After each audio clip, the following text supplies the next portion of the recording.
All right. All right, yeah. We're live, bro. Oh, that's it? That's it. We're live. Okay, We just cool. go right in. All right, I like We it. don't overthink anything. Okay. Phil, how do you pronounce your last name? Bicocchi. Bicocchi. Yeah. I thought so. I just had to be respectful. Yeah. It's fine. It's been butchered before. Yeah, Bicocchi, Yeah. Bicocchi. Yeah. You know, could have been a few Yeah. options. Some people have called me worse, but What have you gotten? Oh no, I'm just saying, like in general, like I've been called some names, but it's fine. Everybody's been called names Yeah, before, bro. it doesn't matter. Whether to your face or behind closed Yeah. doors. Yeah, they do. I'm very excited to have you here, man. Well, you know what? I'm excited. Everybody kept telling me, they're like, you got to go on the podcast. You got to go on the podcast. Yeah. So I'm like, okay. I'm like, let's do it. And, Yeah. it took a while to do it, but I think it's all about timing. So this is a good timing to do it. Timing's everything. We'll give like a little backstory as to how we even connected. I saw you before I met you. I saw you on the internet. You had one video go viral where you were hyping up your team. Yeah. Right. And it caught attention. This is early. This is a few months back. January. Yeah. Yeah, January. And we were at Demora. I was with a bunch of my buddies, and you were over there. I think you were by yourself with maybe your father or somebody. I was probably by myself. Yeah, you might have been by yourself. You were just standing there, and I looked over, and I'm like, I got to go say what's up. I just started the podcast not too long before that, and I said, I'm going to go say what's up, and I feel like you'd be a really interesting person. I had looked, when I saw your video go viral, I looked into your page. I'm like, yo, who is this? who is this guy, you know? Who wears a red suit like that? You're just intriguing, bro. You're intriguing. And this whole platform is about, giving you an opportunity to share your story and who are you. And, we're going to have some fun. We'll get to know each other a little bit, but most importantly, get to know you. Yeah, absolutely. I can't wait. Yeah. Let's do it. Let's do it. All right. So Westwood guy, which I just found out, didn't go to Westwood though. No, I did not. Did not go to Westwood. You went to? I went to Bosco. All 4 years? All 4 years. Okay. What was your... 3 years, but we'll talk about that. Talk about it. We'll talk about it as the show goes on. And now we're going to go right now. What happened? Why 3 years? Why 3 years? We'll talk about it like when we talk about the assault, then it all like it's all play. Yeah, it all plays in. You mentioned that to me. So I didn't know that. Yeah. I knew nothing about that. I did read an article. Yeah. Coincidentally, Fred Kreitzer. Yes. So that was my football coach way back, bro. Oh, so you know how to win that. Like you know what football is all about that. I'm a football player. Yeah, I do football. If you talk football, I mean football's Fred. Football's Fred. Football. Fred is still football. Yeah. To this day. Him and Roger Goodell are really close. Are they? They're like really close. No, they're not. Really close. No, they're not. Very close. I would have never known that. Yeah. Wow. Very close. That's crazy. He used to, Fred was my Pee-wee coach. So for like second grade to fourth grade, and then he did a flag football league in, of course. behind St. Andrews. Yeah. And Fred, he used to sell Oakleys. Yeah. Out of a box, and he made some money. I don't think they were real, but that's my guy. I respect it. Plank that you would like walk to get like to his house, like where they had the food to like the field. Yeah, right across. Yeah, that was my guy, dude. He always, every birthday, anytime he sees me pop up, he always says hello. Like I love Fred. Yeah, he's been my guy for a long legend. time. He's a legend. Yeah. He is. All right, so. I mean, we can get into that. We could push it off a little bit because it's good. So it's a crazy story. So little build up. All right, so tell me about you. You're in Westwood, right? You go to Bosco. What? Who are you? Like, what are you into? What are the things that make you tick? You know what I mean? Like, tell me a little bit about your upbringing.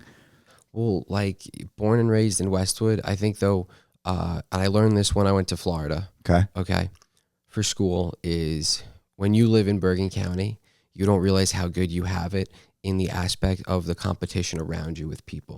When I went down to Florida and you sat in a classroom and kids had no idea what they were talking about, or you go out to dinner with people and they just sit there on their phones, because in Bergen County, you're able to be around the best athletes, the best people, and people who want to win every single day. And it builds you into a better person when you go out in the real world. So that's kind of what I take from like the Westwood, Bergen County. Like, I mean, growing up in Westwood, baseball, basketball, like every game like was played like it was game 7. Like if we were playing knee hockey in the house, like every game was treated like it was game 7 with Doc Emmerich. Like if you ask anybody, like that's kind of just how like we grew up, was a refuse to lose mentality and really kind of just going out there and like being like who we are. Yeah, it's very true.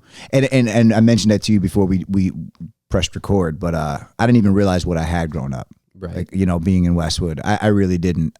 So I agree with that. And I think that the competition and the upbringing, the combination of it was something that like kind of instills a competitive aspect into almost anybody. I mean, listen, not everybody, but if you get it, how old are you? 23. You're 23. How long have you thought that way? For a while. Yeah. Yeah. Yeah, because that's 7th, 8th grade. 7th, 8th grade, you started picking up on competitive, like, wow, I think this is so, what. yeah, because I think like nobody wants like the second place trophy. Like that sucks. Well, I agree with that. I just think to that's kind of when you it. start to become like, I mean, I would even say 6th grade. Like that's a mature mentality though. For like you go on a baseball field, you see the other like team pull up, you're like, yeah, like okay, like let's go. Yeah, like, bring it on. It was the best. It was so competitive, man. Like growing up, sports and youth sports was a thing. Like it was a thing, and it really did set the tone. And we have great, like Westwood has great programs, has phenomenal programs. A lot of the surrounding towns have very good programs. This whole area, you said Bergen County, like it does. It really molds you. But Westwood wins the most. I would like to. There's something in the water, bro. There's something in the water. Yeah, me and my friends joke about it all the time. Like there's something in the water. Like football, for instance, since 2000, I think we have the most state championships. Obviously, it changed because now it's more than just sectionals, but.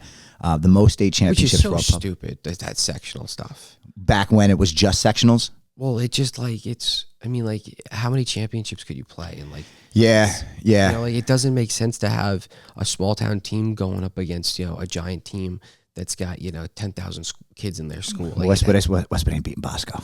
Oh, well, no, we're not talking about that. But it just doesn't make sense, like, with, like, what they're, like, trying to do, like, with all that. Like, I think your state championship should be, like, what it used to be, where, Westwood would play like Mawa in the state championship. Oh, you like the old format? Yeah, it's so much better. Like, it's better to beat people like that, because it's like you hold it over them. Like you're playing somebody down the shore. You're like, oh, never gonna see them again. Yeah, I feel. But I think it does make the win pretty cool. It does. If you don't ever it's pretty different. If you have North 1, North 2, Central, and South, it's pretty cool. And you're 4 teams, the best 4 in that group, and you're the number. But they don't even do that in private. No, they Bergen don't. doesn't they don't even play DePaul in the state championship. No. And who would win? Why is that? Do you know why that is? It's just the way that because DePaul's in a different conference, but then yet you play them in the regular season. But that's just very confusing. A lot of things shifted. It shifted in the time that I have not really I go to games, I follow, but it shifted in a time that I was completely removed from it. You know what I mean? Wow, it's interesting that you thought of that though as a young kid. Like for me, I didn't realize what I had until into my 20s. Okay. And that was when I started to venture out and go into other places. Like when I was down doing music and being like Essex County and Hudson County, and I realized what Bergen County was and is. And I started to not take it for granted the way that not even purposefully, but it kind of went over my head. So it's interesting that you thought that. So all right, so you have this mentality, right? Because I know it already. We're gonna get into your whole thing, but you have this mentality where it's like ton of energy, super positive. Like, is that not just? Is it Bergen County plus upbringing? Like, tell me a little bit about your family life. Was your dad, mom? Did they push you hard? Like, how to explain that to me? I'm an only child. Okay. And I don't think I really don't know what to say about the whole pushing hard thing. I think if you have parents who want the best for you, then they're going to put you in the situations to be the best that you possibly can, but then you got to take it and run with it for a while. Of course. My energy and my passion comes from when I got assaulted and what that kind of shaped everything into. Mm-hmm. And just kind of the sparks that happened after that, and kind of I'm a big believer in signs and how everything happens for a reason, and just the way that the world lines up, which is a crazy story about how, from a Ranger game, then to my assault, then to Bosco, then to Florida, and then down the coaching path. There's a whole thing that goes into that. So my passion and all that, that's all and I think you could ask anybody, yes, I have people who I go, Mom, does this suit look good? Everybody knows I could wear any suit that I want. It just looks pretty cool. And I've always been wearing the cool suits. Everybody always would get a kick out of it. But I think that everybody's their own person, but I think your parents do have a lot to do with it at the same time. Of course. I think your upbringing is a lot, is not everything, but it's a lot. It's a lot of who you become. Yeah. I'm now a father of a 3.5-year-old, and I've been told, obviously by my parents and then other parents, that there's a window Yeah. Where, let's say 0 to 7, where it's a lot. They're like clay. A lot of what they absorb is the person that they become. So if they feel loved, if they're happy, what they like, what they're in, experience. My whole thing is too, right? It's like you always talk about like surrounding yourself like with like the best people. Like my dad always had me around like the best of the best people. So that kind of like formed huge. Into like, well, that's what I want to be. And that's the upbringing. That's the side of upbringing I'm talking about. Yeah. So that's what it kind of comes down. Because if you don't have that, it's a part of you that's missing that might not have really, Here's a great story. I remember there's a birthday party that I went to, and it was at Yankee Stadium, and it was in a skybox. So you're getting in the elevator to go up to the suite. And I'll never forget, one of the dads says to everybody, he goes like, kids, like, remember this because you'll never have this experience again in your life. You'll never be in a skybox. And that like clicked with me, and I'm like, what? I'm like, who says that? Wow. I'm like, let's go. Wow. And I think that like, if somebody ever tells you like, like you shouldn't strive to sit first row, or you shouldn't strive to do any of that, like why? Yeah, why? Yeah. Why? You know what? That's a reflection of them, though. Yeah. It's 100% a reflection of them. That is like, I think there's no better feeling than like working your ass off, having something work out for you, and then going on to StubHub and, buying a ticket and enjoying the fruits of your labor. Yeah. Like when somebody like would say that, like I was like, what? That's a crazy thing. That is a reflection. I don't know who this father is, right? Yeah. That is a reflection of their stuff. Yeah. To say that to kids, like even if that's the case and he didn't get to experience more, you should never be telling a bunch of young. Wild? No, it's wild, bro. It's wild. We at the end of the night with my son, we do affirmations, right? Okay. And we pray, and then we do affirmations. And at the end, it's like we go down the line, and this is since he's been able to talk. Right. I'm smart. I am kind. I am brave. I'm unique. I'm loved. And then there's certain little things. And then I'm strong. I'm important. I can do anything. And then we say it louder. And he goes, I can do anything. Right. Always. I always want him to remember and know that he can do anything. Now, mind you, I don't want him to think he can do anything, but I want him to feel like there's nothing that he can't do in this world. Right. And it's up to him. And it's up to us as parents to like get them there. So I'll never, you'll never hear that from somebody like myself, but people are different. Yeah. People are different. And it's usually a reflection of their own shit. Yeah. Yeah. Yeah. When you have kids, man, let me tell you, like, and I won't get into this because it's I'll go down the rabbit hole, but my son gave me purpose again. Right. My son gave me purpose. I'm a very ambitious person, very hardworking, love life, love people, networker, get after it, test the waters, do a million things that I want to do, take my creativity, bring it to life. Like I've been doing this for years. And I was at a crossroads with family and just a lot of shit. And my son was like, this is the best opportunity ever. I feel it. It was like an energy to take everything I've ever known and instill it in this little being and give him a chance to be better than me and the best version of himself. It's the greatest thing ever. One day you'll understand. One day. Feel me? But yeah. You're not going to get that from me. So, all right. You said Ranger game. That was the first thing you said. Yeah. So let's start Ranger game. What's the Ranger game? What's that story?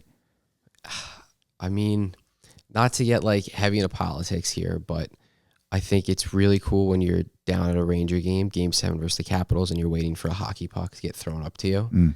And see this guy walk by, and you know him because, being in New Jersey, New York, and you go, oh, Mr. Trump, can I get a photo? He goes, yeah, kid, make it snappy.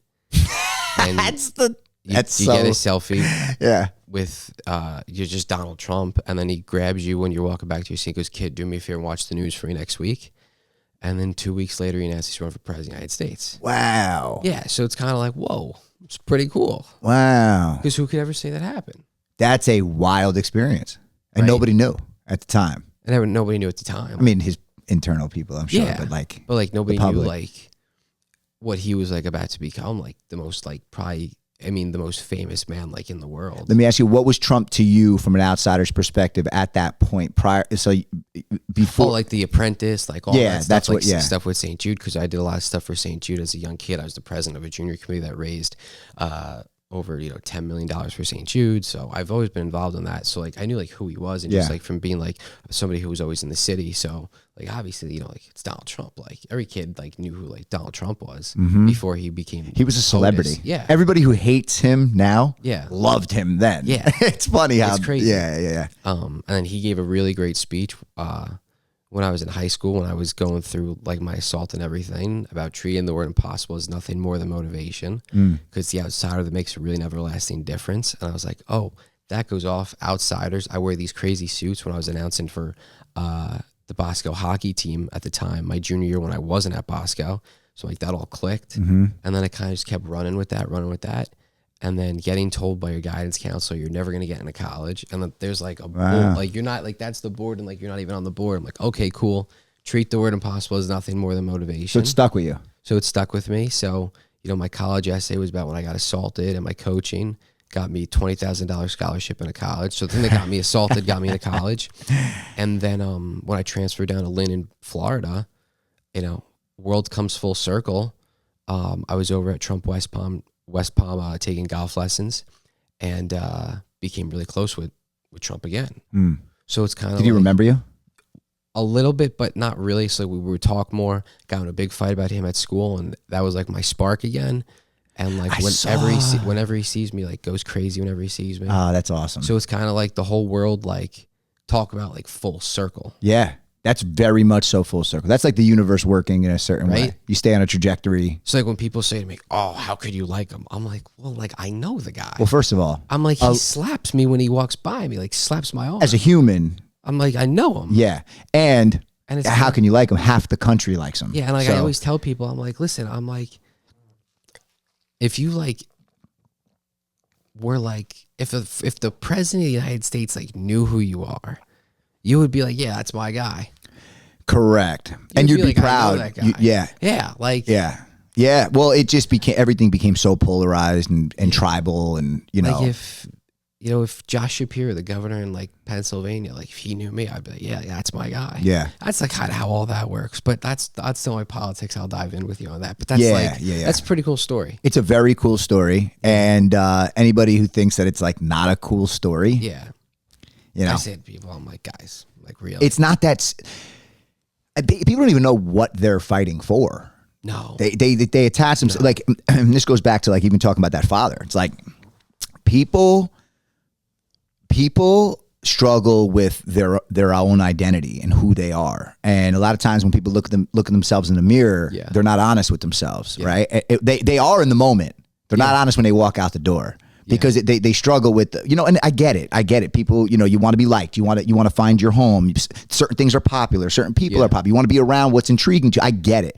But the best thing you could possibly do is just like literally be yourself, because your people will come to you, right? The people that will actually make you happy, because it's in alignment with who you are. So every time you go outside of it, what they do is they attach themselves to communities that in the moment give them a little bit of a lift. But then you're stuck because you go further and further down a rabbit hole of a place that you're not really, truly passionate about. Like, I mean, to your core. Yeah. You might learn more over time and get deeper and deeper and whatever. But the deeper you go, if it's not truthful and honest, the harder it's going to be when you lay your head down at night. That's how I've always felt.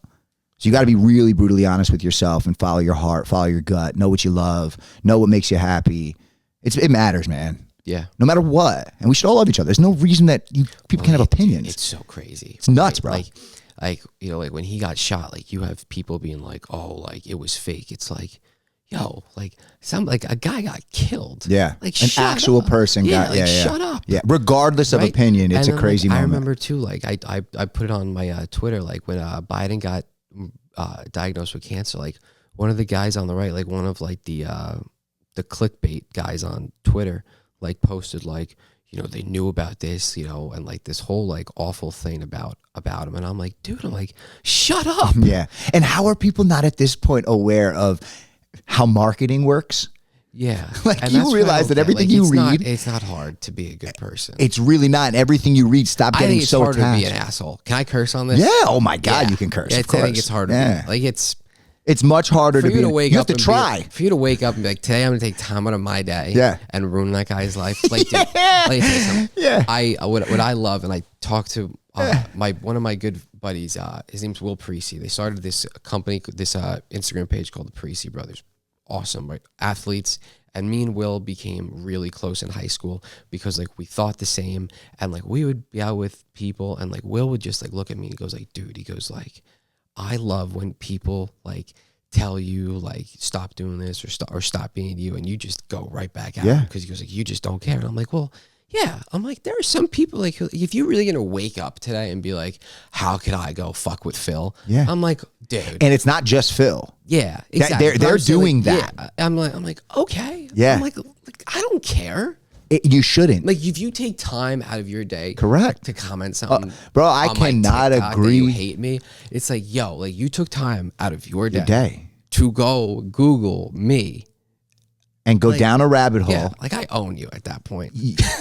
It's fair, bro. That's a fair. And listen, it's a good mentality. I'm not saying that as like being a douchebag, but guess what, people, like, and everybody who's listening, it's like, hey, you know, in business or like in work, and listen, like I'm not in any place to talk to you about like what you should do in business or anything, but like just in life, like if you're at a company and like you got somebody in there who's coming to like wants that promotion over you, wants them over you, like guess what, like that's your competition. Correct.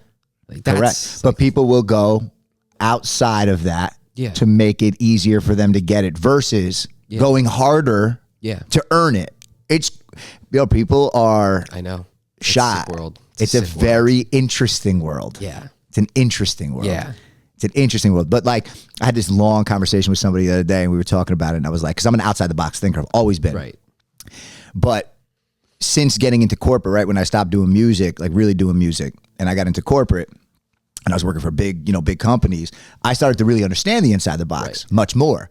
So the power of understanding the inside the box and thinking outside the box, bringing outside the box to inside the box or pulling inside the box to you is power. Yeah. It's not like a controlling power. It's the knowledge. It's the wisdom, because people are so stuck in their ways. They follow what they think is life. Yeah. And life is built is to me, and I'm just going to share my opinion. Life is about experience. Life is about testing the waters. Yeah. Life is about like going through the motions of it, really feeling things and understanding things and taking shots and taking risk. Yeah. And when you start realizing that a lot of the things that you're fearful of or were fearful of don't fucking matter. Yeah. Oh my God, it becomes crazy. Then you learn how to talk to people, look them in the eye a certain way. You know, you can kind of get what you need out of life if you really need to go get it. You got to work hard. You got to be honest. You got to be a good person, right? But people inside the box love the people outside the box when you really think about it. Yeah. People that have control inside the box love the people outside the box. They're like, yeah, we could. Yeah, you're valuable, you know. So, all right. So we go from Rangers game. You meet Trump. Now let's get into. Yeah. The assault. Okay. Right? Yeah. Yeah. So I read a little backstory. I read about it. Okay. It's all I know is when an article. Yeah. Right. So I have an idea. There's a lot of articles. I read one. Okay. I read one. Yeah. So what happened? Okay. Well, I got assaulted, but yeah. I always say everybody wants to be Phil until it's time to get assaulted. That's been the new motto. It's like, oh, dude, like this all looks so great. It's like, well, you don't know like what I went through. So here's what happened. Yeah. So, my freshman year, up at Bosco, me and a friend of mine were doing the chains for a freshman game. Mm-hmm. Think nothing of it. Like you're just doing the chains. It's like, okay, next day. My buddy goes, dude, like the football coach wants to see us. Like they want us to be the managers for the football team. So I'm like, whoa. I'm like, cool. Like, you know, little tiny scrawny freshman. I'll go be like the team manager. Mm-hmm. So I was the head coach. I was the offensive coordinator's assistant at Bosco my whole freshman year. It was the greatest life lessons and journeys that I ever like went on. Like Tommy DeVito is our quarterback, who's one of my best friends now. Mm-hmm. And you know, you're getting, you know, cursed out on a Friday night, like, you know, during the weeks, you know, you're getting picked up in the hallway by the guys who were coming to Ohio State. Like it was just a surreal experience. Mm-hmm. Like you're growing up like that. The offensive coordinator becomes the head coach the next season, Mike Teal, so I became his right-hand guy. Mm-hmm. So that's Mike Teal, the quarterback? Yeah, Rutgers legend. We used to watch him. I mean, the best Rutgers quarterback in the history of the world. Yes. Mike Teal, by far. Mm-hmm. So sophomore year comes up, and I'm like, I want to call the plays when I get more into football, but Coach Teal's not going to let me call the plays at Bosco, right? Although now I think he would, because my offensive style became his offensive style, which we'll talk about when I was coaching in Florida. So I text Fred Kreitzer, and I'm like, hey, I want to coach flag football. Okay, no problem. You're going to coach the Pee Wee Jets. What could go wrong? And it's like, okay, great. We'll have a fun time. So it was an easy playbook. Everything's drawn out, and we're having a great time. So it comes up that we have a game against the Bucks. And I remember it so vividly. I could tell you every possible detail about that day. Mm-hmm. I had on a white hoodie from Under Armour. It was a white camouflage. Mm-hmm. It was sick. It was an awesome hoodie. Yeah. You still got it? I don't. Nah. I don't. I feel like you should. It should be framed. So everybody has said that to me, but I think it was kind of just kind of get rid of it. Yeah, fair. Get rid of it. Yeah. I like that type thing, because I could never wear it again. Yeah, just because whenever I would wear it, it would feel like it would just you could bad moments, memories. Yeah. You don't put on a bloody jacket. Yeah. You know what I mean? If you get stabbed, don't go put your jacket back on. Yeah. So, we're coaching the game, and the head coach wasn't there, so I was in charge that day, and I was the offensive coordinator. So the one guy who was there, whose name I'm just not even going to say, just because I don't even want to give him the time of the day. Mm-hmm. He was going to run our defense. So, his son was our quarterback, and we had another quarterback, right? It's Pee Wee football. Everybody makes the playoffs. Mm-hmm. Everybody makes the playoffs, okay? Mm-hmm. Just let's put that out. The regular season means nothing. Yeah. Halftime comes around, and the kids are confused on defense. We're not even it's not even a real defense. So I'm like, you know what? I'm like, hey, I'm going to run the defense and the offense. We're down by 20, the game's over. I'm gonna swap out the quarterbacks. I mean, that one decision altered my life for the next however many years. 2 minutes later, he walks out on the field, puts his hand out into a bear to shake my hand. I had a weird feeling. Now I was a scrawny kid too at the time. So everyone's like, oh, you should have beat him up. I'm like, I couldn't. Mm-hmm. You're how old? 15? 16? Yeah, 15. Pulls me into a chokehold, chokes me out. Arm around? Yeah, arm around, right here. And goes, you're fucking rude. Who the fuck do you think you are?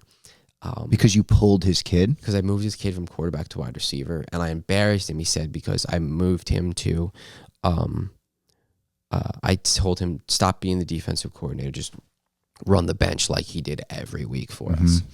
And that news, my neck moved a tiny bit, and it actually stunted my growth.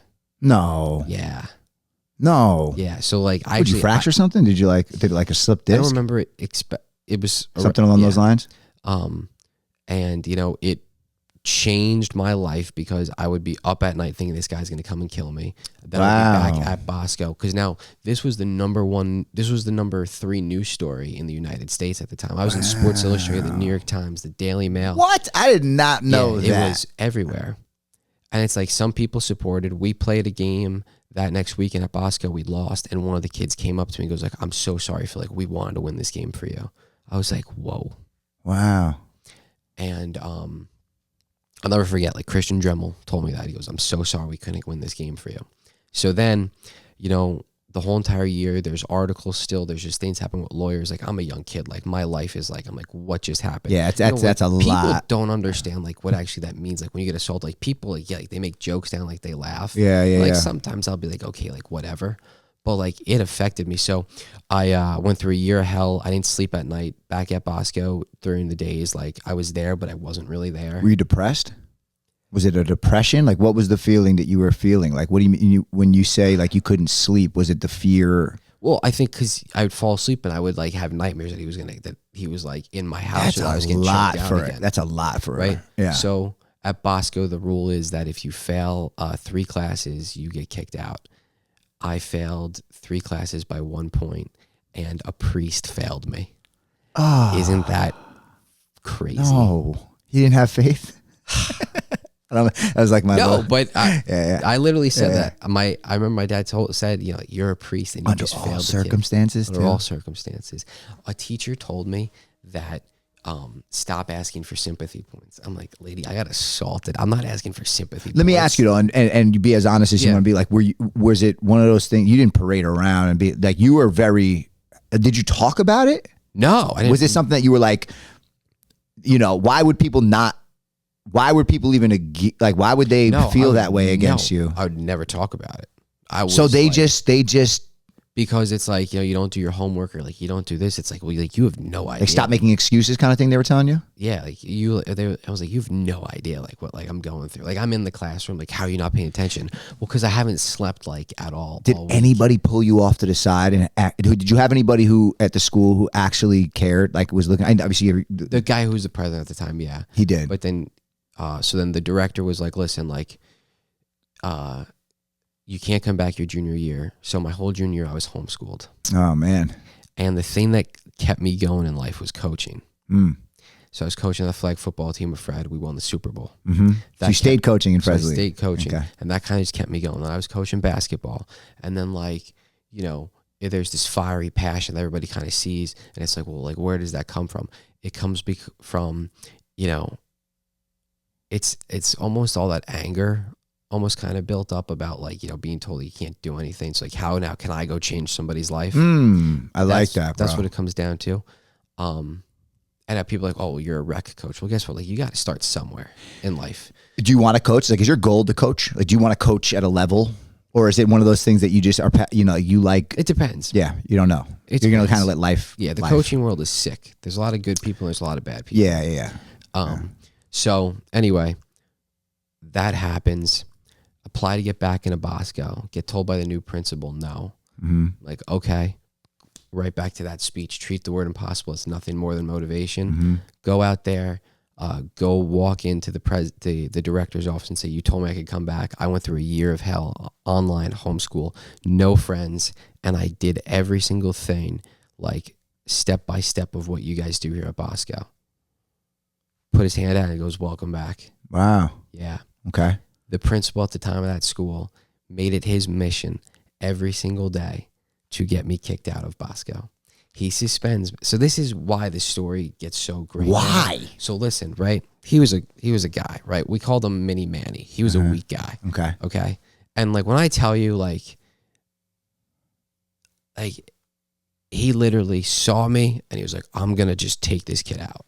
Whatever I can. Made me sign a contract. I'm not gonna miss this amount of days. He made you sign a contract? So my dad's like, dude, just sign it, like whatever. This is absurd. So when I was in high school, this is absurd. I know. So this is now why like the story all kind of ties back in like with the assault and everything, because now I'm still going through stuff. Yeah. I'm still dealing like with lawyers and everything and all this stuff. And I just feel like it's a great part about my return to Bosco and return to like friends and getting like let's go. Being a kid again. So I went back to Bosco my senior year. I'm delayed on my social skills. Like I'm delayed on I was never a big partier, but I didn't go to any parties. Like I was delayed like on all that stuff. Yeah. That's a pivotal year. Your junior year. It's like it's kind of the threshold. Yeah. Sophomore to junior becomes. It's like the difference. Yeah. Right. So I'm delayed on all this stuff. So like I've got like no friends at Bosco, like the hockey kids, because I was still announcing for hockey. And I would do these like corny weather reports on Snapchat. So they were gonna give me a weather show at Bosco. It was gonna be the funniest thing in the world. A tractor trailer crashed into the BMW store on Route 17 and shut down the highway. So it was senior coming late day. So it was like, okay, like you guys can't come in because of the traffic, like go home. Okay, cool. I missed a math test and my teacher put in a 0 as a placeholder. That next Monday, the principal took away the show from me, Mini Manny. And everybody was like, oh my God, like they got Phil. Cause now like I was kind of like on my rise, like getting back in. He goes, I don't care what I have to do or what you do. He goes, I'll kick you out of this school in May if I have to. Wow, like right before graduation, he's threatening you like that? 2 minutes later, you hear bangs on the wall, and everyone's screaming, free Phil, free Phil. And my family, we're all in the office, everyone's trying to like keep a straight face. Oh my God. And he told me, you're not going to get into college. And he was stunned when I got my scholarship. And at graduation, come on, let's take a selfie. You said this, huh? And I put it on video. I'll send it to you. Yeah, please. And I go, what happened to you kicking me out in May? And he ran faster than the wind blew. Wow. Yeah. He's not there anymore. Nope. I got a lot of phone calls that day. That's amazing. A lot of phone calls. Yeah. But it all goes back though, right? Wow. To, you know, I went through all these bumps in the road in high school. Yeah. Like no kid in high school should ever go through any of that. It's a lot. Ever. That's a lot. You shouldn't have to get assaulted, get kicked out, then have a principal trying to hunt you down. Correct. And a lot of it out of your control. And like, being told you're not going to get into college. Like you're my guidance counselor. You're an administrator. You're supposed to guide me. You're supposed to motivate. Yeah. How can I get there? Not you're never gonna. Yeah. That is wild. That's wild. Yeah. All right. So it's obvious now that I'm hearing you talk about it and I see what I've seen on social media now, it's like, it seems like a lot of what you went through, and correct me if I'm wrong, but your the perseverance, overcoming moments that you were down, overcoming moments that you were struggling. People didn't even know the depth of it, which is, and honestly, no idea. Yeah. And this is like a good takeaway for a lot of people, right? Because a lot of people don't know how to persevere. They don't know how to take the moments, and it could be minor moments. Somebody that didn't go through something as heavy as you might still have the same feeling on something small. Yeah. It might be all they know to feel. It's like the feeling is the same, but the depth, right? So to hear an experience for you, really for the experience for you, to go through it, overcome it, get places that you were told you weren't. It's very obvious now looking at you and seeing what you've done that how you do what you do and what you do. Yeah. It all kind of lines up and makes sense. Yeah. Yeah. And you seem to be a very confident at this point person. Yeah. I mean, September 30th is the day I got assaulted. And I tell people, I go, a piece of me died on the field that day. Yeah. But, you know, something better and greater like was born. And it kind of sounds a little corny, but just like, you know, it's real. I love living life to the fact that I have inspired a lot of the kids that I've coached. I have, you know, I started coaching at such a young age that now, like, I'm friends with a lot of these guys. And, like, when I tell you, like, you could ask any person that's ever played for me, my teams will kill for me. And it's like, yeah, because it's like a related. And that's what matters. Yeah. That's what matters. Yeah.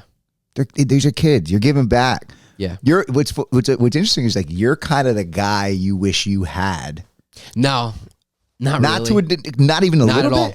Not at all. So the way because I loved my coaches. Oh, I loved my coaches. I had the best coaches growing up. Okay. I had like the best. Yeah. Okay. Yeah. All right. Yeah. But in some way, shape, or form, though, you have to be reminded. You have to be reminding yourself.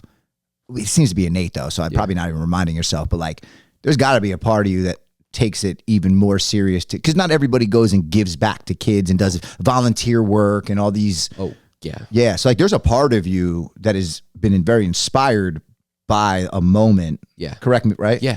That has now given you purpose. Yeah. You know, and a lot of that is, it seems like, moments for these kids, reminders for these kids, motivation for these kids, good mentors and good people to look up to for these kids.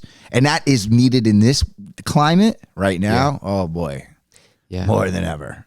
And it's not easy to coach in this at all. I'm sure. It's not easy. I'm sure. But you know, like when you watch those pregame speeches, what's so great about all them, and if you like really, like, if you listen to them, they're good. They're actually motivating. Yeah. Like at first when I watched it, I was like, all right, this has got to be some, you know. Were you doing that before you got filmed?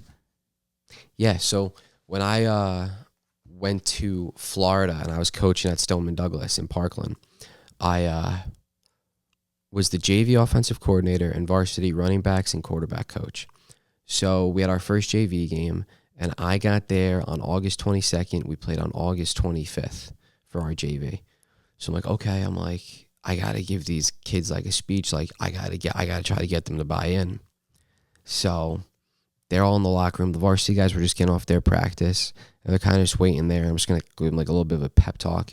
And I go in there and I would just like give them this speech and I look around and I'm like, oh my God. And there's just like people just like swarming in. And I kind of just laid it out all on the line. And I said like, listen, I have guys in New Jersey that wish they were here.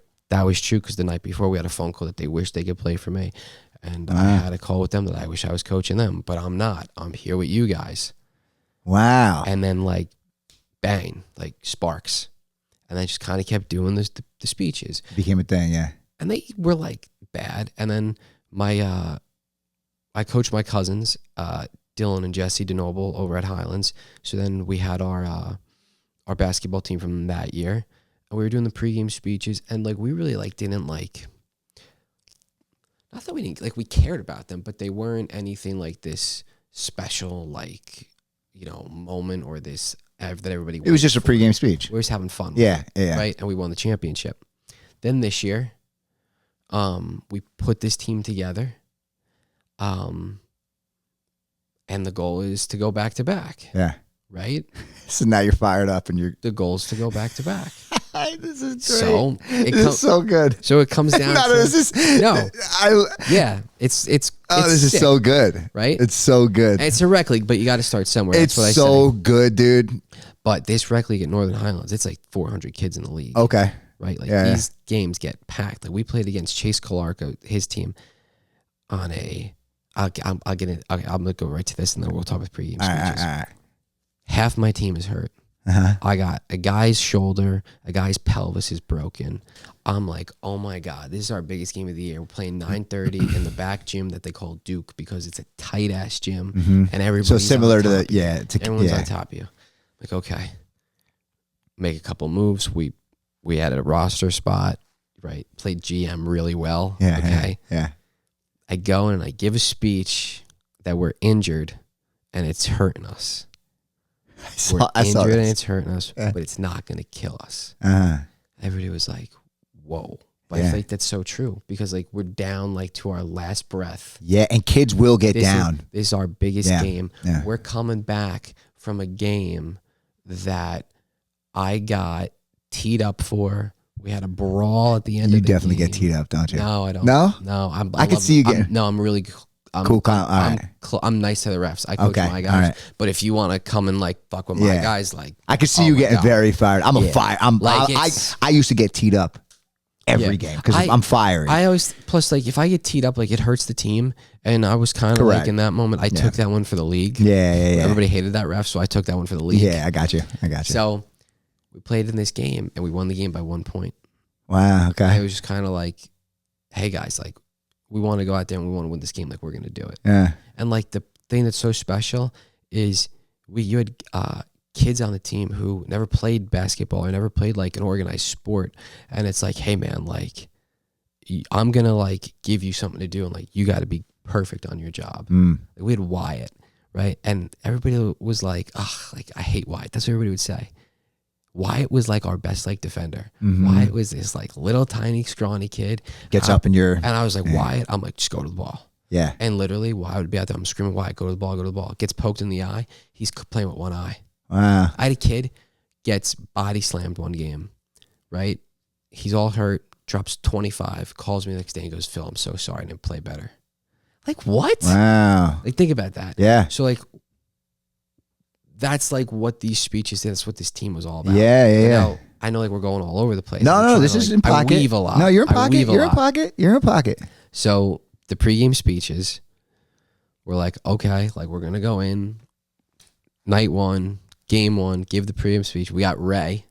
Okay. Raymond, or everyone would call him, right?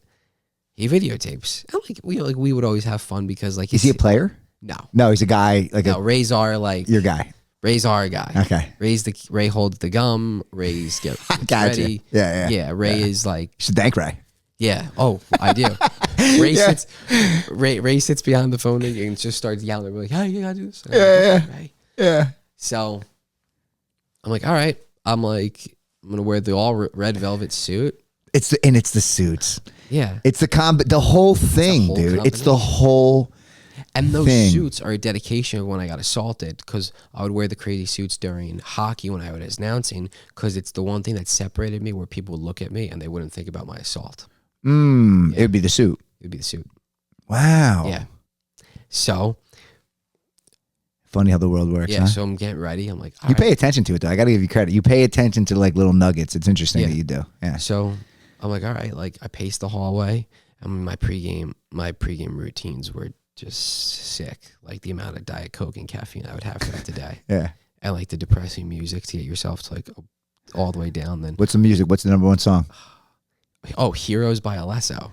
Everybody knows that. Yeah, it's Heroes. That's good. And then we walk into Starships by Nicki Minaj. There you go. All right. I was like, one night I was like, all right, put on Starships. Everyone's like, what? I'm like, Starships. I do 2 jumps when I get into the school. When we walk on, I do 2 jumps. Sometimes I do a spin and a jump. So it's superstitious as well. It's not superstitious. Well, it's a routine. It just, but I'm like, if I don't jump, we're gonna lose. Like, no. No, okay. But you do it. You stick to it. Yeah, we played one bad game. Everything went away except the jumps. Yeah. So then I pace the hallway. I'm like, all right. I'll walk in. I'm trying to keep a straight face. Yeah, because you know it's coming. I look at Dylan, and Dylan's like, let's go. Yeah.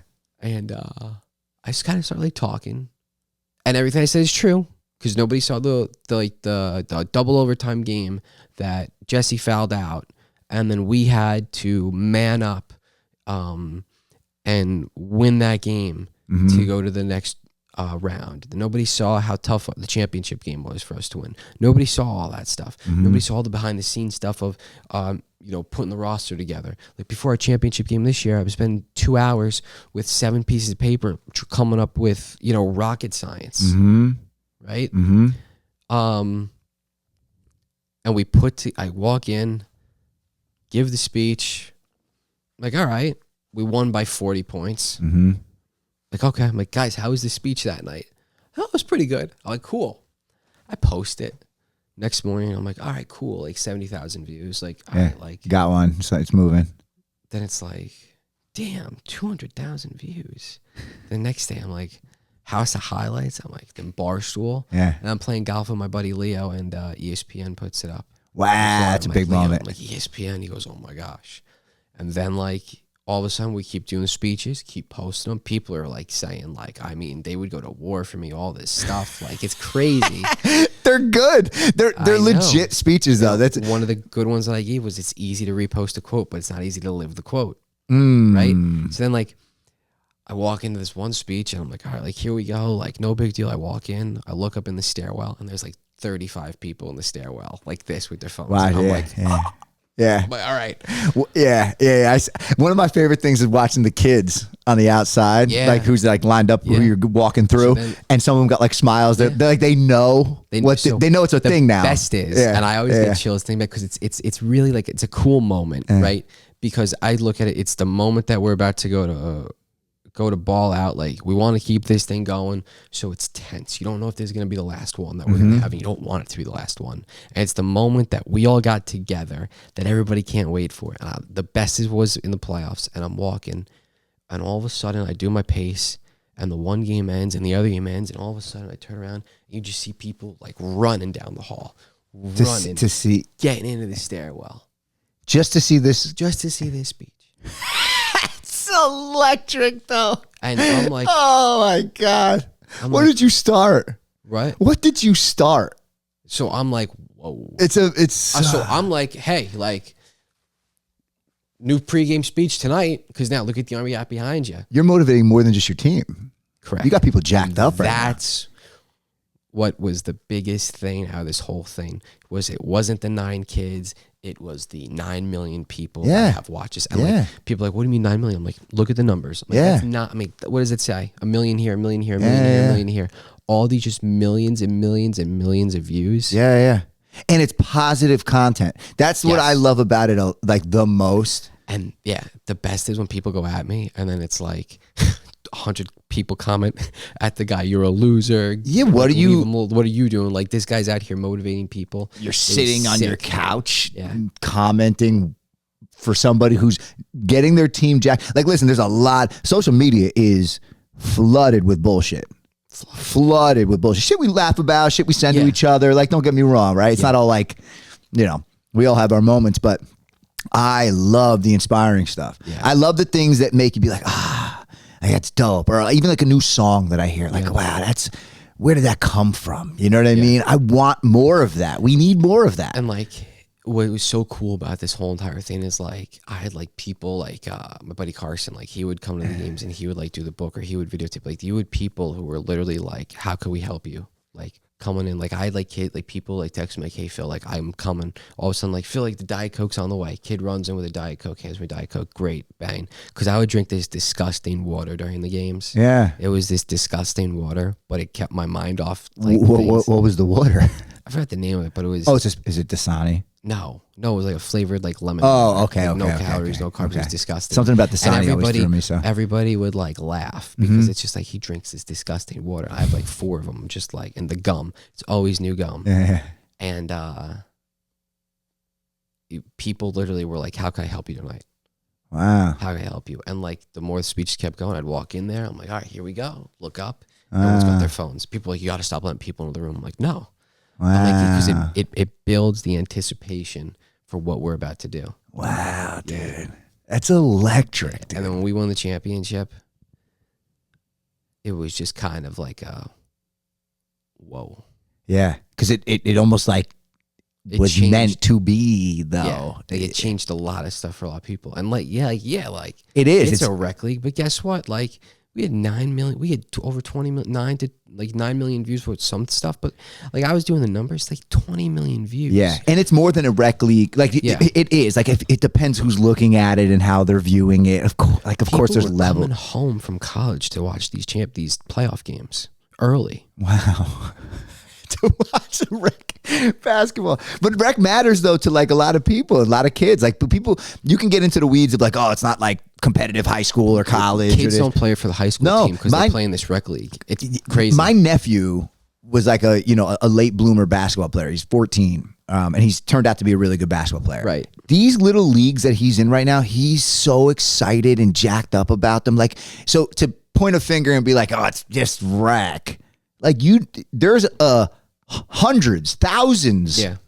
That it's much more than just rec. The best was this year we had our Final Four game, and it was awesome because like I get in there and the other kid, he was a coach, coaching against us, which is cool because like you coach against like kids or you coach against like dads and like, oh, those are the best because like I'm out there doing my stuff and I don't care about you. Like, yeah. Like whatever. Yeah. And this kid like through the crowd of like people like before the game, he's just staring at me smiling. I'm like, okay, bro. They scored 5 points in the second half. Wow. Oh, he was like eyeing you down? Yeah. And then the other kid we're playing the championship is like just bad mouthing me all game. You know what though? It's still a positive impact. Yeah, and I'm like if these kids are looking at you and like you're the motivation behind me wanting to beat you, still a positive thing. I loved it. It's amazing. I loved it. After the championship game, because we beat the kid who was just shit talking me for like 2 days, I was like, I just go like this because I'll never show anybody up, ever. No, that's good. But right there, I was like, you know what, like, yeah. But it's awesome. All right, we're back. All right, so I love it. All of this. Yeah, this is the best. It's so cool. It's really interesting. I had a pretty good idea as to who you. I thought I had an idea as to who you are. That's what everybody says. Yeah, like you kind of you are who you are. It's pretty right, and it speaks through the phone. Let's say. So it's really cool to hear the story from you. What it got you there. Where it all started with when it comes to like the videos and shit, and then everything you went through to kind of get you to that point. You mentioned while we were like on the on this break about the doc. Yeah. Do you want to? We could. Yeah. I think it's a cool lesson, and I think it's a cool idea. Yeah. So this year we had a whole entire documentary thing set up, with a photographer, and I kind of think this is a really cool thing. Just think for people to like understand is. Everything that I never say I went viral. I always say we went viral because it's a whole team of people that did this, right? Like you got Ray on the video. Man, Ray. You got Ray on the video. Ray is a legend, actually. Ray's an icon. He's an icon. Yeah. Like when Ray dies, Ray's still gonna be alive. Yeah, Ray lives forever. Yeah. In the ether. Yeah, long live Ray. And long live Ray. Let's not actually wish that like in any way, but I'm with you. Icon. Like Ray said, will you ever draft me? I'm like, no. Yeah. Like, no. Yeah. So it's always we, right? Because like Mike and Nick Strands, like they're getting their haircut and their barber goes, "Oh, you guys know the coach at Highlands?" They go, "Well, we play for him." You know, like it's stuff like that. So we had an opportunity to do a documentary, and I want everybody to listen to this too, because I think this. I mean, you could agree with me too on this. It's just kind of, I think, like in sports or whatever, you know, you want to go out and you want to be the quarterback. Like you just don't like step on the field on day one. You're not the starting quarterback. You got to go work for it. You got to put all the hours in. We had an opportunity with the local photographer. I'm not going to throw out names because like we're just not going to throw people under the bus. And we were going to document the whole entire season this year. And before every game, it kept being an excuse why he couldn't come. Excuse. To the fact that then didn't want to join us when we were just kind of like having fun with it. And then all of a sudden towards the end when everybody was talking about it, wanted to come on. We didn't bring him on because at that point it's a distraction almost. And then it's kind of like, why would I mean, you could let me know your thoughts. You know, why would you go out and put a whole entire camera crew together for the playoff run? You wouldn't. You can't do that. It would be a little selfish. Yeah. It would be tough for the team if it was from day one. It'd be very different if it was from day one. They would have been comfortable at that point. And I told him, like, listen, dude, like, well, like when we get the sponsorships, because the numbers are going to be good. This is before we even went viral. Yeah. Then everyone's going to cash in. I'm like, I don't even have to make money off it. I'm like, I'm like, you could. I'm like, I could handle the rest of it with like, you know, going viral, and I'll do whatever I have to do with the team to take it. But I'm like, you'll get paid through the sponsorships. Okay, I'm in. Like, if you commit to something, you got to commit. If you're going to, And the other thing is, too, out there, and like I said, with the whole quarterback thing, you just don't show up on the field and you're the quarterback on day one. Like, you got to go and you got to work for it. So, like, if this guy, our photographer, the video guy, he's already successful. If he came on and was just grinding away at this for 2 days a week, can you imagine, like, how great that would have looked for him? In the time, and it sucks because you caught a lot in that time frame. You caught a lot of attention. A lot of attention. Yeah, it sucks. ESPN 2 times. It sucks for you because the idea was there and it should have happened. Yeah, but it sucks more for him, and I hope it's a lesson learned. Yeah, I do. Yeah. And then he told somebody, he goes, well, you know, Phil cut me off. Phil doesn't talk to me. I'm like, yeah, because like, guess what, dude? Like, that's the whole thing, right? I always say, I'm like, friends are like stocks. Yeah. Right. You have some friends who are great short term. You have some friends that you hold on long term, and then you got the crypto ones that jump up for a month, and then a month later you sell them. And that's what I've learned. If there's one thing somebody would tell me, that friends are like stocks. And I kind of look at that, and that was one of those examples. Yeah. And I did like whatever I could to help this guy, you know, like get on the field for things and just like, you know, introduce him to a bunch of people. Yeah. Which I did. Yeah. Yeah. I don't hate you, but I look at you a little different. Way different. I think about you a little different. Way different. Yeah. Yeah. And it sucks too when somebody's work is their work. Because if they're really good, and that side of them isn't there, sometimes you got to be, you know, humble. I don't know who this person is at all, but I do think that a lot of people get into the weeds of like, this is my value. This is what I am. I'm too busy. I'm above you. Yeah. You know. And again, if you then say that, then keep it a buck from the jump. And say, I can't do it. Yeah. I will respect that. Yeah. I will respect that. 1000%. Still could be a missed opportunity, but I will respect that. But if you go and you say, hey, I'll be there, and then like night of the game, you kind of have it all mapped out in your head as to how this is going to go, and then we have an expectation and yada, yada, yada. For one, it's like disrespectful because it throws you off of your game because you're going into something thinking it's going to be a certain way. Yeah. It's now stuck in the back of your mind unnecessarily. Yeah. And it also would have been such a great thing for just like the team just to be kids back.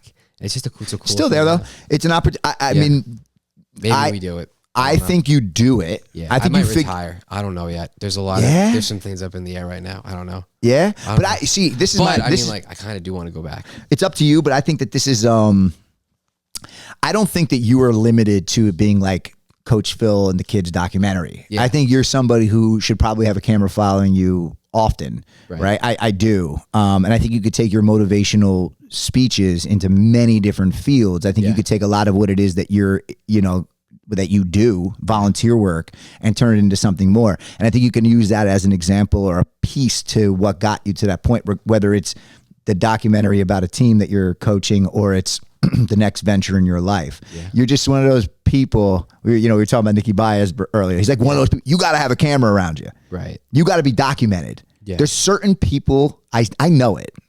Yeah. I'm a great A&R. I'm a life A&R. Right. You know what A&R is? Okay. Do you know what an A&R is? So in the music industry, an A&R is somebody who like seeks out talent. Okay. Right? You could have 100 followers. You could have 100,000 followers. Yeah. Sometimes it's a combination of both. You got to keep your eyes peeled on who is kind of an ROI guarantee, or no, this person has something. Yeah. Right? I'm good at that. I've always been good at that, picking out talent. I think you're one of those people, bro. I think you're one of those people who are intriguing, who are very comfortable on camera, who has it's a niche thing, but no limitations as to where it can go. And you should probably consider documenting as much as you possibly can about yourself. Yeah. I mean, there is one thing that I wish we didn't get it. There's a video of it, but they deleted it because I said a lot. I cursed a lot in it. Was this the speech? This was a speech. Yeah. It was a great one. Will it ever come out? No, because it's gone. Oh, it's gone. But I gave you a little rundown. Okay, It was I actually I think it's good for life and just the whole entire thing. And I kind of said it to my team and whoa. Yeah. Good point. Elite 8 game. We're down by 10 points at halftime. We're playing terrible. So I went in and I'm like, you know what, guys? I'm like, fuck ESPN. I'm like, fuck Barstool. I'm like, fuck all that. I'm like, we have great athletes on this team. You know, you guys have all, these trophies and all this stuff, but I mean, nobody here's ever made ESPN for any of that, right? But, we do it for this, but everyone wants to laugh about us. So fuck that. Yeah. And none of this means anything. Yeah. We scored 30 unanswered points. Wow. Right at the gate? Right at the gate. It was sick. Start of the second half, 30 unanswered. You want a 30-0 run. Yeah, it was insane. When I tell you, our second halves were insane. But the fun part is everybody thinks I don't know shit about basketball, which is hysterical. Yeah. We literally had game plans for every game that we stuck to. Yeah. And people were like, what? Wow. Yeah. But listen, it's just, I think everything in life, you can't open up too much to people. You can't let them know everything about you. No. And that whole season, if you want to, you could go back, you could laugh about it. It's funny, the videos are awesome. Mm-hmm. But if you listen to the actual messages, there's a point in every message. Yeah, it's deeper than the game. It's just it's something that the kids should walk away with beyond the sport. Yeah. And you realize that as an athlete, I look back and I realize what sports are. Yeah. Sports are far more than trying to be the best basketball, football player. Listen, I was good. I knew it. It was very easy for me growing up, right? Sports. Right. Yeah. Now as an adult, I still am very competitive and played in a bunch of leagues and shit. But looking back, sports made much more of an impact to me than it ever was. Oh, I'm going to go to school and play ball, or I'm going to try and make money doing it, or whatever it might be. Sports is team. It's effort. It's your discipline, hard work. There's so much about camaraderie, motivation. See, I think people have sports all wrong right now, to be honest with you, on how to win. Yeah. I really do. Okay. I've been around in just the short time that I've been coaching.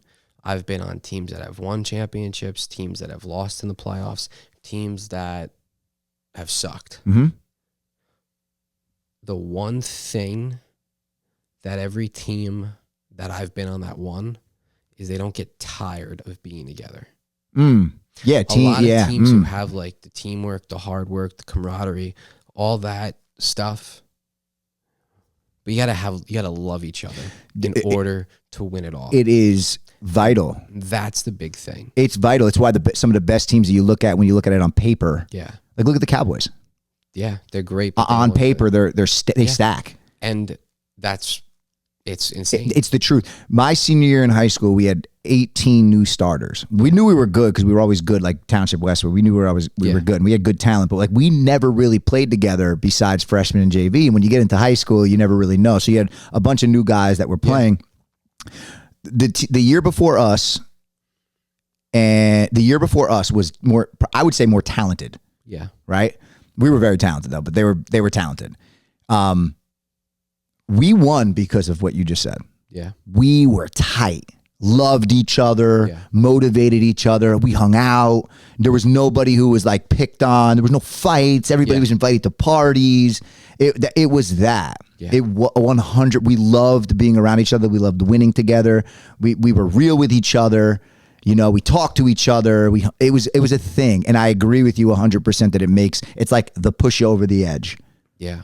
I agree with that. And like, I think that's what separates good from great and greatness from what a winner is. Yeah, yeah. Because you could be great, but you can't win. Yeah, and yeah. I think that like when people talk about winning, because winning is something that I care about like so much, because I think that when you win, people look at you different. They do.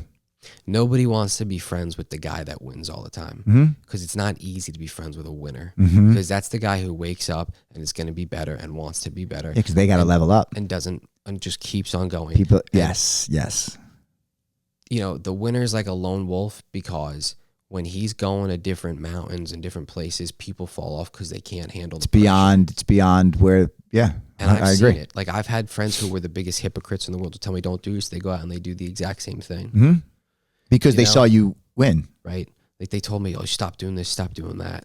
Are you kidding me? Like they told me my bracelets were stupid. I'm gonna tell you about my bracelets in a second, because I'm a big thing about meaning, but certain things, because I don't like all that corny stuff like with bracelets and all that. But I wear 3 bracelets. I'll tell you about them in a minute. But the biggest thing that I've ever learned in coaching and being around teams was that my losses in playoff games, there's not many of them, but those still stuck with me because I wasn't at my fullest, but because the thing that we loved so much died. And you felt it. You knew it. I knew it. And not to get all emotional, but me and my friend, we were talking about this one night, and when we talked about it, it stuck. And it's what we always talk about, right? You have to have a fearless mindset. If you think you're going to lose, you're going to lose. But a real winner doesn't lose. They only learn. But you have to be careful about how you hear that. That doesn't mean that you could go and lose game 7, right? It means like you lose something in the season. Well, what are you going to do? Like you lose, like if you have a day where you sit in bed all day and like you just hate the world, like you lost. Like when it rains, like I'm not going to go to the gym. Like fuck that. Get up, go to the gym. Like fuck that. Like you have to win at every minute that you possibly can. Somebody doesn't answer your phone call. Well, guess what? They're too busy for you. Right? So you have to think about all that. And back to the winners, don't lose, they only learn. Every loss that we've had shaped what we're going to do. 100%. And I think that's like one of the biggest things. I say this to we lost in a playoff game, and I'll never forget it. I was crushed. Dylan goes to me, he goes like, I thought you were going to wrap yourself around a telephone pole that night. I'm like, you and me both. Like, I don't know how I made it home that night. Yeah. And after that, then you win 2 championships in a row. Why? Because you knew what you fucked up, and you knew how not to let it happen again, and you were willing to be fearless to win. That's a life lesson. Yeah. But some people, they hear that and then they're like, oh, like I'm down by 5. I'm just gonna give up right now. Like, why give up? Like, why give up? It's easy to give up. It's so easy. It's very easy to give up. But is it really easy though to give up than to live for yourself and know that you gave up? That's a good quote. It's just like the glow stick, right? Like the glow stick doesn't glow until it gets broken. That's I've never heard that one. I know. I have a lot of. That's an interesting one. Yeah, that's an interesting one. Yes. You think about that. I can't agree more. Yeah. Or have you ever broken down the word win before? You never broke down the word win before. I did one time, and I was like, yeah. I'm like, I like this. So the word win broken down, this could be a great sound clip. So the word win broken down, the W is we, the I is for myself, and the N is for new. So we as a team, I as a person, and new. What's the new way that we're going to find to win? So first we have to work together. What can I do for the team? And what's our new way to win? Wow. Yeah. Wow. It's you, bro. Winners win. It's true. It's true. It is. I just love that was a very confident. Yeah. It's so true. It's very, very true. And if you have ever been down and if you ever lost in anything, life, moments, people, relationships, job. Oh, dude, you want to talk about relationships? Listen, I'm gonna lock in on the camera. Let's go. With this thing. Let's go. Yeah. Oh, get busy, bro. No, hold on. Unwrap it. Get right. Yeah. Oh yeah. Here's how I look at the whole relationship thing. People get upset about relationships. Yes, like you've invested in somebody for X amount of years and all that stuff, but they're not with you anymore.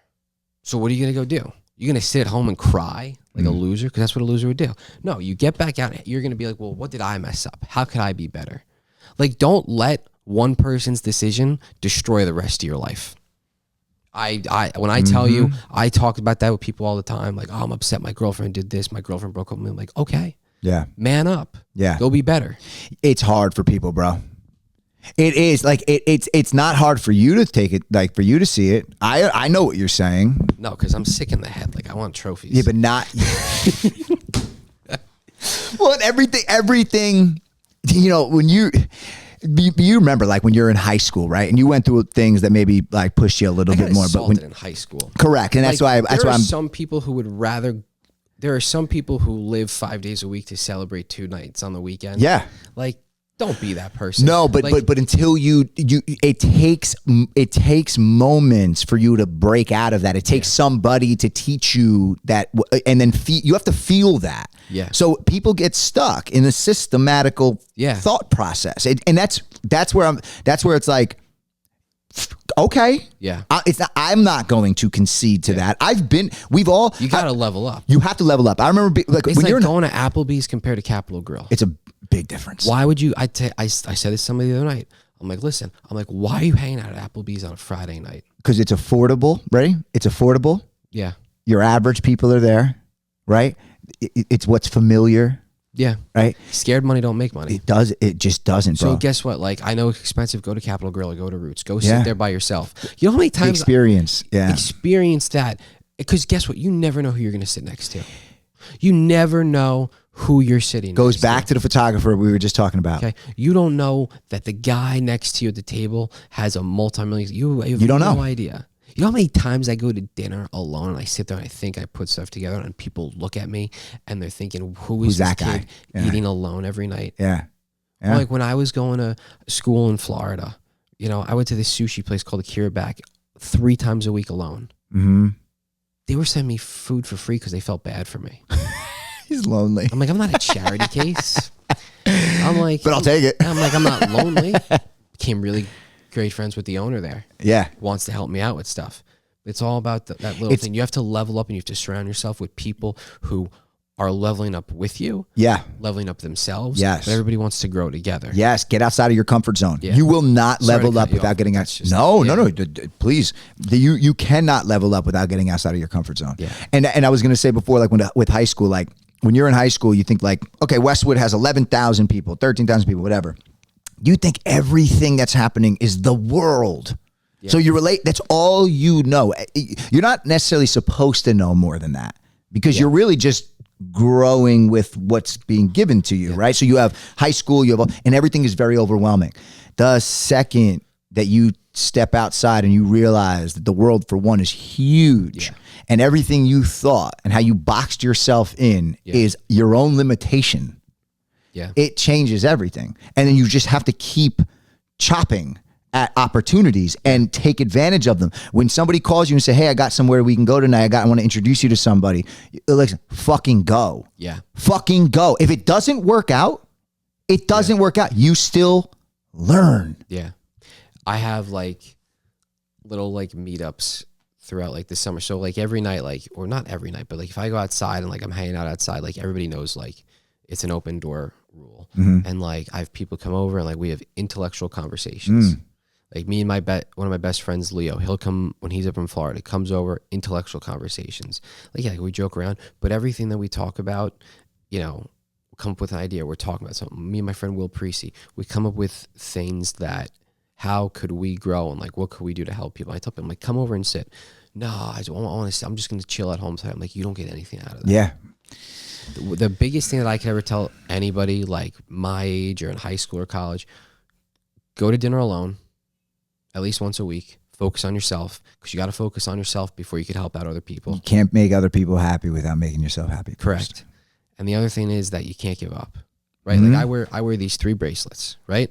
So the first one, it's a white one, says philosophy, always there, never stop. And then it says boom. Boom is what all my teams would say whenever something good would happen. The more we said, the more we would win. My philosophy in life is to never give up.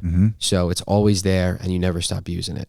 Then my red one is philosophy, boom, same thing, never give up, boom, and then the you're a winner. And it's in that order. And then I wear this purple one, battle for buckets for my friend Johnny Jackson. Had cancer. Oh, this the Ridgewood kid? Yeah. Ridgewood icon. Yeah. Kid. Had cancer. Well, I mean, I'm 36. Yeah. I say kid a lot. Had cancer. It's very inspiring. This is an inspiring story. Played basketball while battling cancer. Yeah.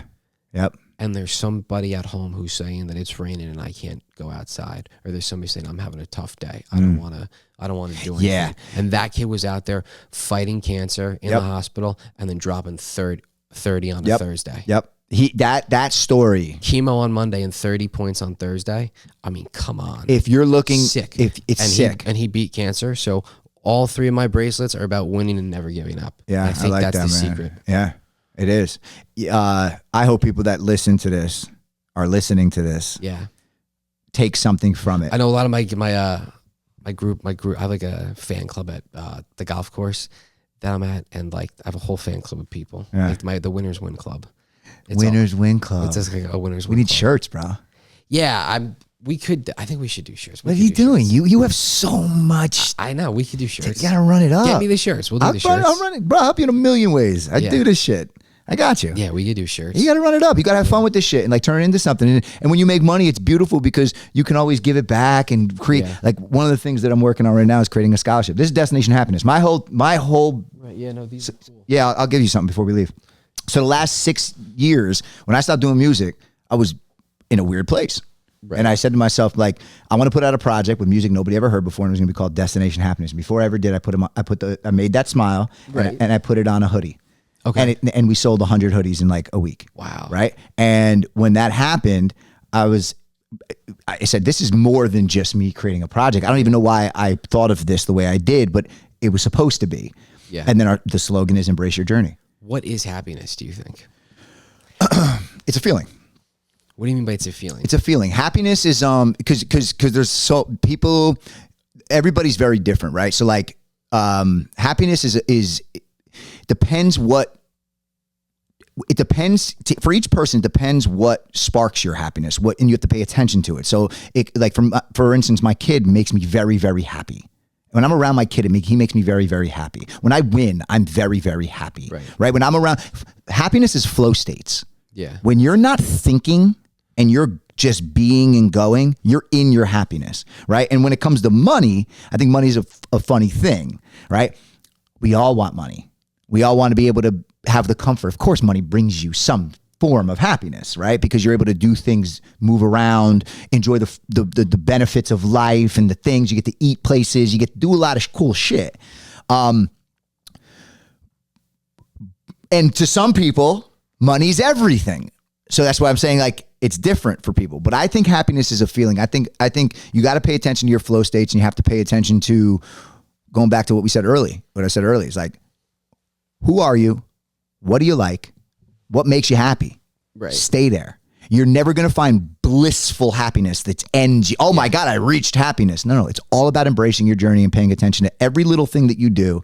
It better be something that makes you happy, because that will stack up and add up over time. You know, so I think it's a feeling.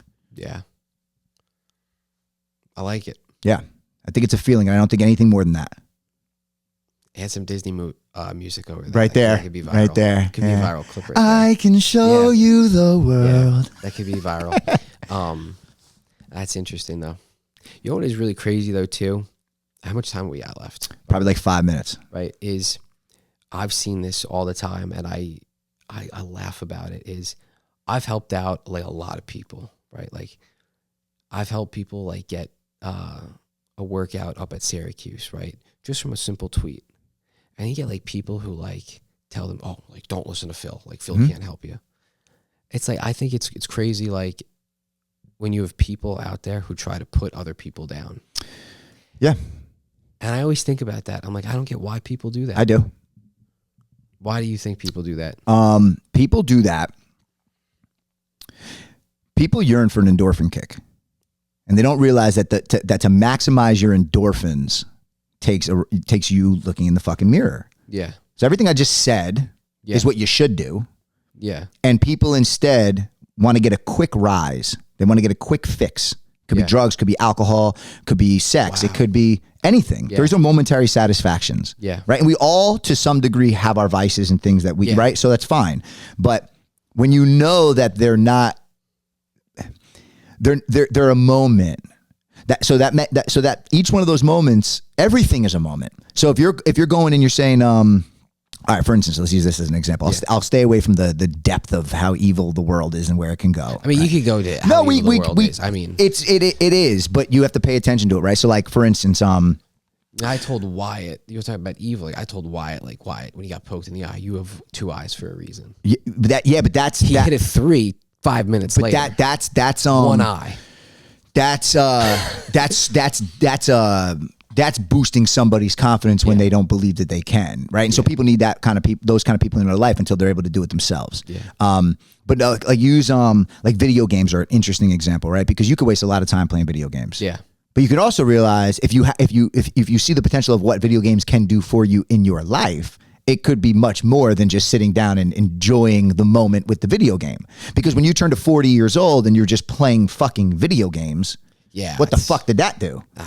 Right? But if you played till you're 40 years old and you thought about the levels of where gaming can go and what I can do and how can I make I got something for you. Right? Okay. Yeah.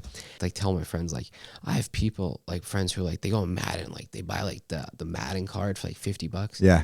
It's like they want to spend $50 on a video game. Yeah. But they won't go spend $70 out at dinner to go to a nice restaurant with their friends. Yeah. Like if you level up in a fake game, level up in real life. Correct. Or, like I said, utilize that $50 that helps you level up in a world that is possible to level up in. Just don't do it where it's like you're on a fucking couch and bullshitting all the time. Because it's like it's not like you're doing like a Twitch stream or like you're streaming, like you're trying to get something to work. You're sitting that you're on your couch. Yeah, what are you just trying to tell? Like, I'm the best Madden player of our friends? Yeah. Well, it's like, listen, like I'm not like knocking anybody for playing video games, but it's like. No, I'm not either. You know, I'm saying just like shit talk each other. Like, oh, I beat him in Madden last night. It's like, dude, I don't care. It doesn't matter. Yeah, when push comes to shove. It's all about how you use time. Like I do an hour drive like every day. To go down to the gym. So it's an hour down, hour back, and that's the two most important hours of my day. So I call who I need to call and I get stuff set up. And, time for yourself. And that's like, so I think you just got to prioritize like how you do things. Maximize your time. Yeah. Like people talk about, listen, I'm not going to be the guy that wakes up at 3 a.m. and goes to the gym. What's his name? Like Brett Hall? Was that the guy? Oh, dude. First of all, those people, listen, I hate all those people because they tell you, oh, don't go to college. The people who tell you don't go to college have a college degree. Uh-huh. Okay. Yeah. That's like me telling you don't gotta wear a suit. Yeah. I wear a suit to coach basketball. Yeah. You know what I mean? Yeah. Like it's stupid stuff like that. Mm-hmm. It's like somebody saying go to steakhouse, don't order a steak. You better order a steak. You know what I mean? If you're going to a steakhouse, you better order a steak. Yeah, the college degree shows you that you went somewhere for 4 years and you showed up. Mm-hmm. You know, people also like listen, like in college, like it's tough. Like I was on the phone with my friend last night. He was driving back up, and we weren't even friends. Like we competed against each other, and now like. I feel like I'm mentoring him and stuff, and he was like having a tough time driving back up. I'm like, dude, I went through the same thing. Like, I would stand at the gate and listen to him call my name at the airport and not get on the flight. Mm-hmm. But I didn't quit. Mm-hmm. And quitting, it's easy, but like, what's the outcome after you quit college? What do you do? So, can I tell you something? Next Monday. I quit college. Okay. Facts. Yeah. I quit college, and we're going to do this quick. Yeah. I quit college. I went to school to go, which interestingly enough, I didn't know what I wanted to do, but I wound up going to trying to get a psychology degree. Okay. Because I love psychology. Yeah. And I played football. Okay. I partied very hard. Okay. I realized I'm paying for something that I'm not focused on. Right. I started doing music my freshman year. I loved it so much that I quit college to pursue what it is that I wanted to do, which was way outside the box. Right. Music. But it worked. It worked. Yeah. And it worked at a time that nobody believed that I could do it. Yeah. At all. And then, but would you go and tell a kid right now, you don't have to go to college? I would never say don't go to college. Right? I would say make sure you're going there with purpose and that you know, like, have a good idea as to where you want to go. It might shift over time because you're going to learn yourself. You're going to learn, you're going to have experience. I would never say don't go to college, but I would say I would advise them to know what you're paying for. Yeah. Know that there are loans that you may be taking out that you're going to wind up having to pay back down the road. So you have to make it worth it. Yeah. Like, I would give them honest advice. Yeah.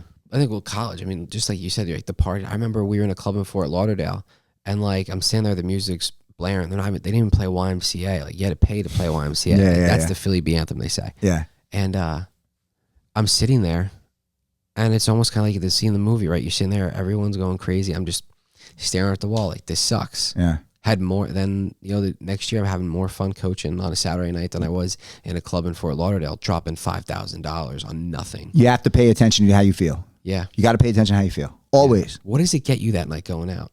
It doesn't get you anything. It depends. It's not going to change your life forever.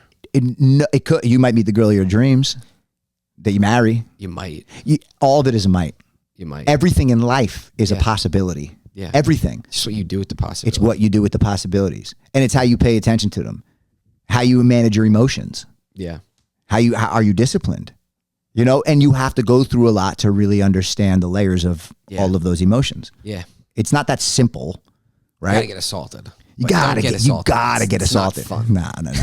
Nah. Listen, Phil, this is a great conversation and one that I'm happy we had. Yeah, no, this was really good. Yeah, it's been awesome getting to know you. It's actually exceeded my expectations. Yeah. I was like, this was a lot of fun. Yeah, you're a good dude, bro, and I like you. I just think that you are very tunnel visioned. I like people who are very true to themselves. Yeah. I really do. I'm not somebody who this is my group of people. I'm so intrigued by people. Yeah. I've learned so much from the various different people that I've met in my life.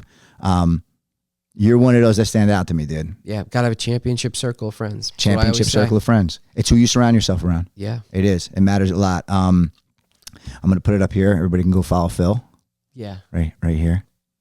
I don't see anything yet. Nah, you'll see it. It's going to be cool. It'll be there. Appreciate you, man. Thanks. You're awesome. And I look forward to continuing this relationship, dude. Yeah, no, it'll be fun. Yeah, I think it'll be fun. It'll be fun. And get a golf round in soon. I'm quitting right now. I'm off. Golf? Yeah, it's all right, next season. Next season. You can talk to Mickey Axel and Great, and they'll tell you Phil's a little. Phil's off. Yeah, Leo's working on the swing, but we're gonna. All right, that's fair. When you're ready, I'm ready. Yeah, Carson's crushing me right now, so I gotta All right, that's fair. But we'll be out there, and we'll be out there soon enough. Yeah, I got a good golfer, Leo, Carson. They're sick golfers. You got to golf with great golfers. You do. That's who I golf with. Yeah, I'm decent. Are you good? I've won.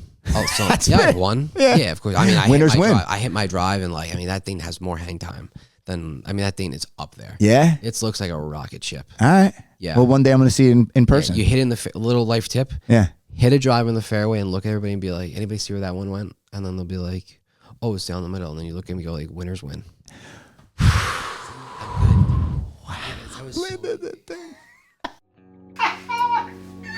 Dude, that was so much fun. Thank you so much. That's a really good conversation. Yeah.